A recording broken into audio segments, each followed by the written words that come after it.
Ayun o. Oh, ang lakas pala oh. Ang galing oh.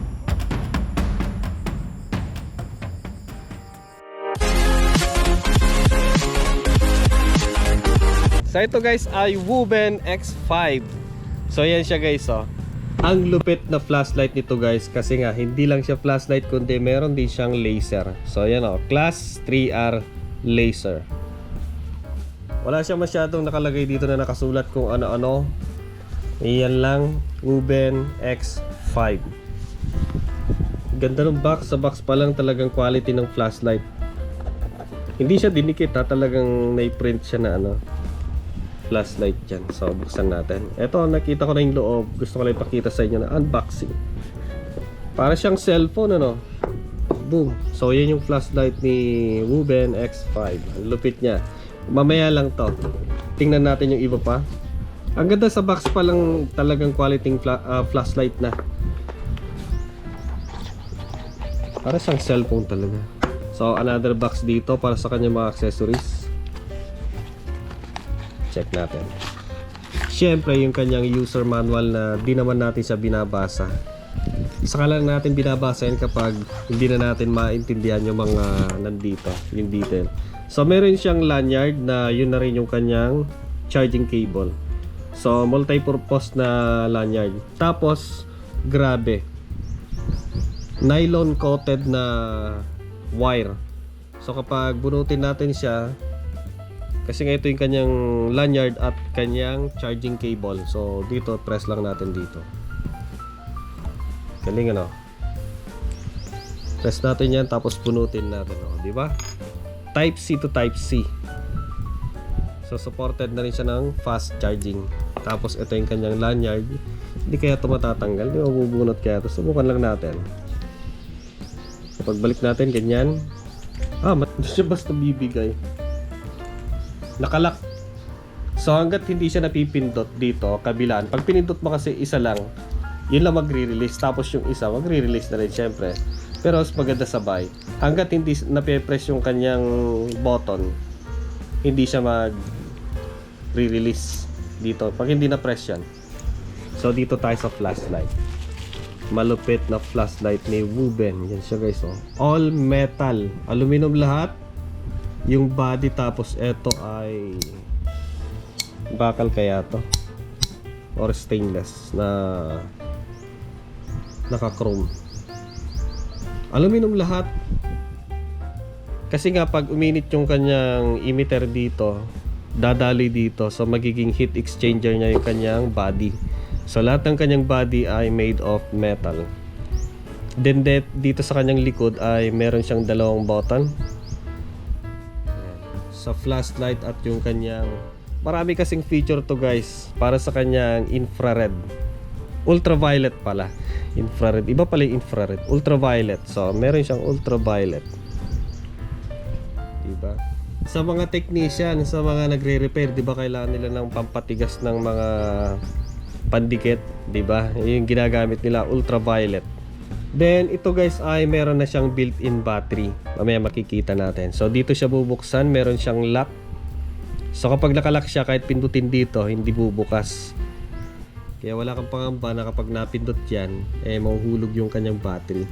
Pero mas maganda pa rin talaga yung naka-screw or yung threaded na ganun. Meron naman siyang lock, diba? Subukan natin buksan. Ganun lang natin siya. Oh, diba? Then you know. Yes. Okay. So ito yung kanyang battery mga lodi. Kakaiba. Lang yung battery niya. So ito guys ay meron siyang terminal output dito, positive at negative. Then ito guys ay 3.7 volt, 1200 mAh, 4.44 watt hours. Lithium ion battery pack made by Woben. Diba? Ito guys ay hindi siya papasok pag baliktad. Meron siyang orientation, meron siyang guide dito. So kapag baliktad, di siya papasok. Okay, lock natin. Then dito para sa flashlight. So yun lang naman yung kanyang switch. Diba? Light, lock, and ultraviolet. Tapos dito natin siya i-charge. Ang ganda ng kanyang tatak na Woben X5. Dito natin siya i-charge. Pag lipat natin ganon, nandito yung kanyang charging input. So subukan natin, makita lang natin. Pakita ko lang sa inyo. Kasi hindi ko pa ito na-i-charge. Try natin. Dahil sa type C to type C, ibig sabihin baliktaran yan. Kahit ano dyan yung may saksak mo, okay lang. Tingnan lang natin kung ano yung iilaw dito. Ayun, may ilaw siya dito, diba? So malamang kapag fully charged na magiging kulay blue. Galing, no? So meron siyang tatlong emitter dito. Ultraviolet, laser, at yung kanyang flashlight. Wala nang iba, wala siyang cob light. Diba? Galing, ang bigat niya, oh. Made of metal. Alright.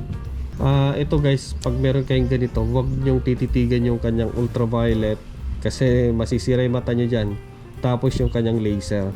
Kahit ngayon kanyang flashlight, malakas na rin yan, eh. Huwag nyong tititigan, ha. Huwag nyong ilalagay or ifo-focus sa mata ng mga bata, or huwag nyong lalaruin, or huwag nyong ipo-point sa mata ng tao yung kanyang laser, or huwag nyong ili-laser na yung mga lumilipad na eroplano. Delikado yan. So ginagamit lang siya for pointer, ganun, kumbaga sa eskwelahan. Yes. Okay, lock natin. Then unahin natin sa kanyang flashlight. Select natin dito sa flashlight. Yun, oh. Pwede rin sa UV, pero unahin natin sa flashlight. Dito mga lodi ay hindi kayo malilito kung saang button yung pipindutin kasi nga dito masasalat ninyo mas mataas. Dito yung laser, dito yung flashlight at UV. So kahit madilim, mahalata ninyo. Ganyan siya.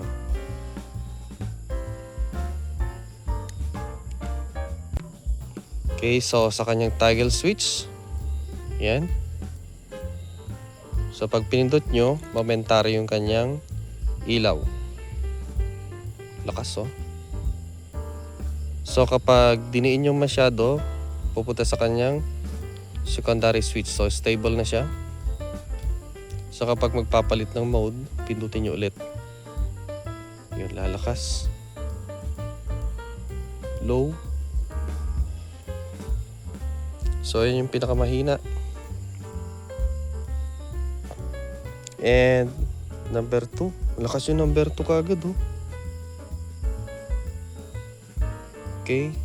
Umulan kasi kaya medyo basa. Basa ang paligid.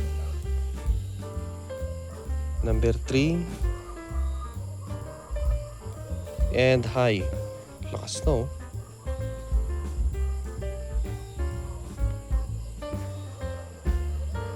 Lakas na.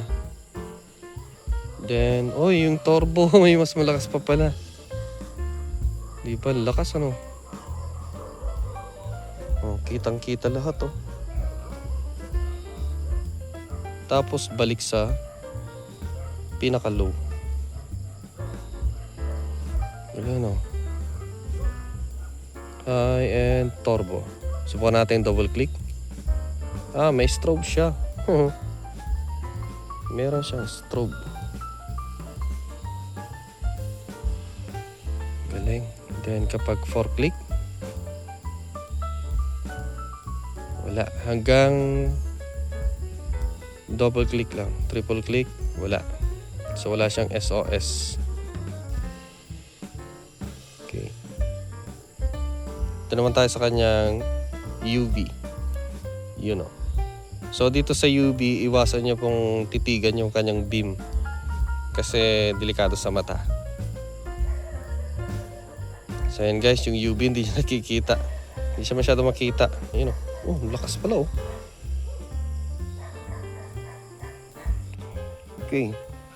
Tapos, okay. Yan na.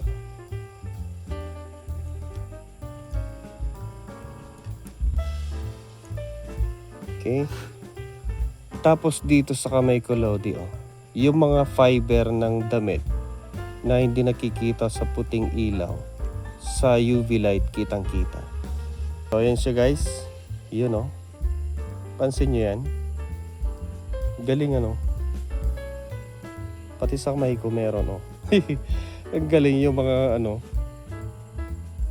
Ang balahibo ko ba yan?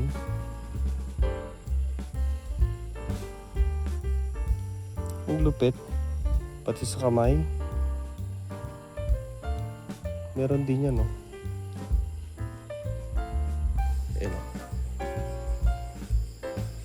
Nagre-reflect siya sa mga wirings. Tapos yung mga box. Tapos dun sa taas. Ang galing, oh. Sa ilaw. May ilaw din yung ilaw. You know. Selected lang yung naiilawan niya. Hindi ko na yung pinapatamaan ng ilaw. So dito, ang selection dito ay sa UV or sa flashlight. So safety niya, nakalock. Hindi siya under kapag nakalock. So doon tayo sa flashlight. Tayo natin yung ilaw. Okay? So yan siya mga lodi. Lakas, oh. So abot siya hanggang doon sa malayo, oh. Sa niyog. Tapos doon sa malayo. Hanggang doon. Grabe, lakas, oh. Layo na yan. Pansin niyo yung guhit. Ang galing, oh. Baka masira yung ano. Yung emitter na ano natin. So yan siya. So pala ipakita yung guhit niya.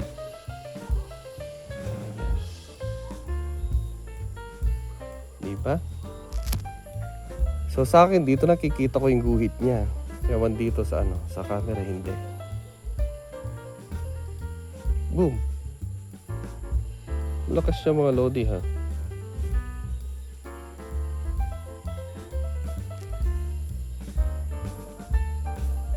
So yan mga lodi, para sa mga interested na bumili ng ganitong flashlight ni Wuben X5.